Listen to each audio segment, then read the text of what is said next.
তুমি মনে করতে পারো একটা যুবক প্যান্ট শার্ট পরে সে মনে হয় ইসলামকে ভালোবাসে না। তুমি মনে করতে পারো একটা যুবক প্যান্ট শার্ট পরে সে মনে হয় রাসূলুল্লাহকে ভালোবাসে না। একটা যুবক তুমি যখন ময়দানে নামো তোমার সঙ্গে ময়দানে নামে না। মনে করতে পারো না সে তোমার সমর্থনে নেই, সে তোমার সমর্থক নয়।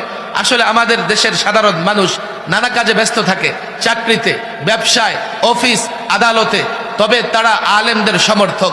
আলেমরা কোনো বিষয়, যৌক্তিক বিষয়, দ্বীনি বিষয় নিয়ে ময়দানে নামলে তারা সমর্থক। আমি বাংলাদেশের ইঞ্চি ইঞ্চি মাটি টাচ করে দেখেছি।